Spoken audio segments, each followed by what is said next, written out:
যে ভাজা মশলাটা আমি করেছিলাম দিয়ে দিচ্ছি ওই ভাজা মশলাটা। এইটার সেন্টটাই দারুণ লাগবে খেতে। আর এক্সট্রা গরম মশলা আমার দিতে হবে না।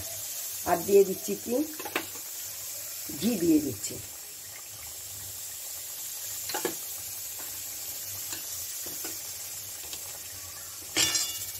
আর দিয়ে দিব আমি এই যে কাঁচুরি মেথি, এই যে কাঁচুরি মেথি দিয়ে দিচ্ছি।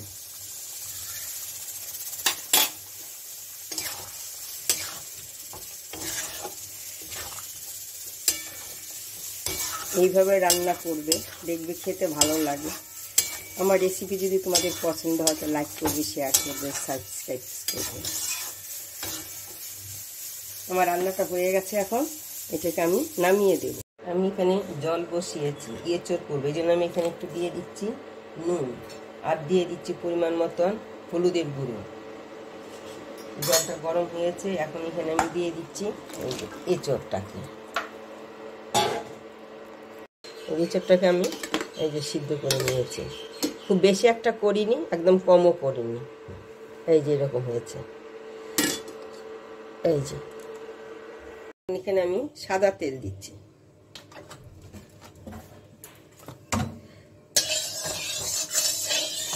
এখানে দিয়ে দিচ্ছি আমি পেঁয়াজ।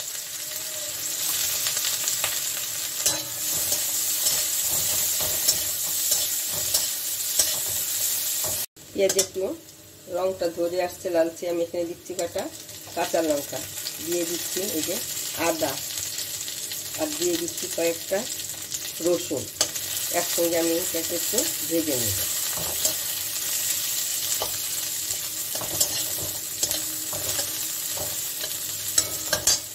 আর দিচ্ছি কয়েকটা এই যে কাজু বাদাম।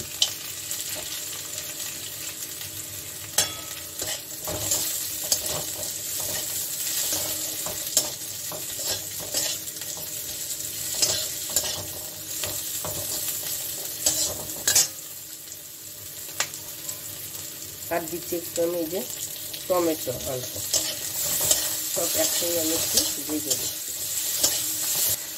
আমার ভাজা হয়ে গেছে, এখন এটাকে আমি নামিয়ে নিচ্ছি। আমি তেলটা আমার গরম হয়েছে, আমি এখন আলুটা ভেজে নিই। আমি খুব একটা বেশি আলু দেব না,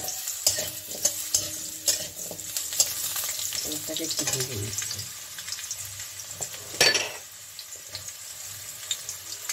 অল্প নুন দিচ্ছি।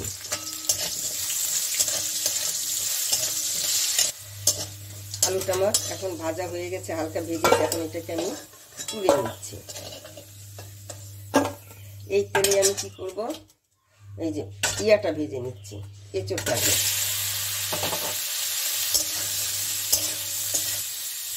হালকা ভাজা হয়ে গেছে, এখন এটাকে আমি নামিয়ে দিচ্ছি। এর মধ্যে আমি তেল দিচ্ছি।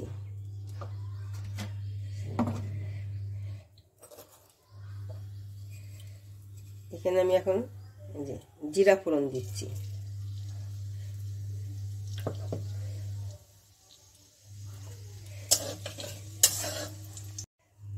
তেজপাতা দিয়ে দিলাম। তারপর এখন দিয়ে দিচ্ছি আমি ধনের গুঁড়ো পরিমাণ মতো, জিরার গুঁড়ো যেমন এঁচড় হবে সেই অনুযায়ী মশলা হবে, হলুদ গুঁড়ো, আর দিচ্ছি আমি কাশ্মীরি লঙ্কার গুঁড়ো পরিমাণ মতো।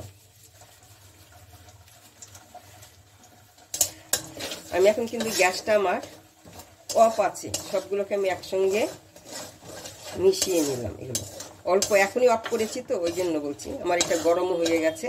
এখন এখানে আমি দিয়ে দিচ্ছি আমার এই যে টক দই। ওই জন্য আমি আরও গ্যাসটাকে অফ করে দিয়ে হালকা মানে গরম থাকবে, গরমটা অফ করার সঙ্গে সঙ্গে আমি ওই মশলাগুলো দিয়েছি। দেওয়ার পরে মশলাগুলো ভাজা হয়ে যায়। তারপরে এই যে আমি এখন টক দইটা দিয়েছি, নয়তো টক দইটা কেটে যাবে। এখন এখানে আমি এই যে আলুটা দিয়ে দিলাম। আলুটা একটু হালকা সিদ্ধ করলে কম সময় না, আমি তো হালকা সিদ্ধ করিনি, ওই জন্য এটাকে আমি একটু আগিয়ে দিয়ে দিচ্ছি আলুটা। আর এঁচোড়টা আমার সিদ্ধ আছে, একটু পরে দিলে হবে। এই যে মশলাটা করেছিলাম সেই মশলাটাকে আমি দিয়ে দিলাম, একসঙ্গে আবার একটু কষিয়ে নেব।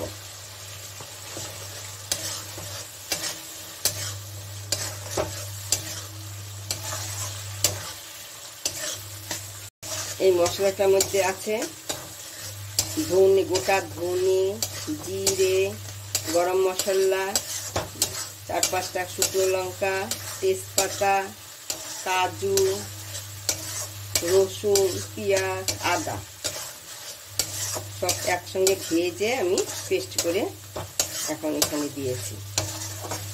এখন আমি যে এঁচোড়গুলো আছে এঁচোড়গুলো দিয়ে দিলাম, দিয়ে এর সঙ্গে আবার একটু কষিয়ে নেব। তার সঙ্গে অল্প নুন দেবো, আগে তো নুন দেওয়াই আছে, তার আমি অল্পই নুন দিচ্ছি, লাগলে পরে দেওয়া যাবে। এখন নুন দিচ্ছি।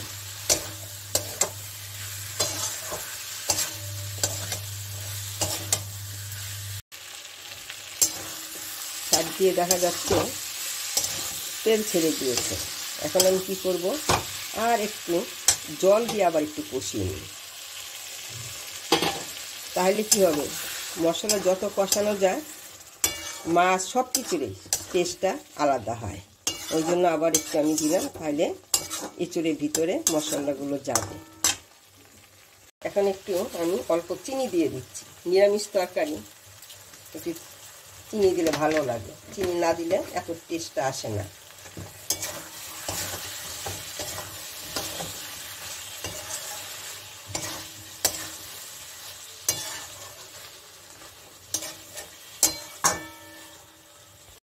মশলা থেকে তেলটা আলাদা হয়ে গেছে, তার মানে আমার এঁচোড়টা কষানো হয়ে গেছে। বেশি একটা আমি ঝোল দেবো না, আমি কি দেবো, গরম জল দিচ্ছি।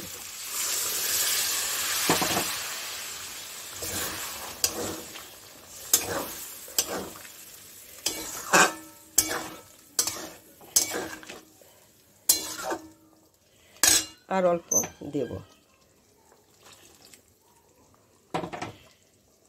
এখন আমি এটাকে ঢেকে দিচ্ছি। আমি এখন একটা মশলা করে নিচ্ছি। এটা দিলাম এই যে শুকনো লঙ্কা কয়েকটা, তেজপাতা, দারচিনি, এলাচ, লবঙ্গ, গোলমরিচ, গোটা ধনে, গোটা জিরে।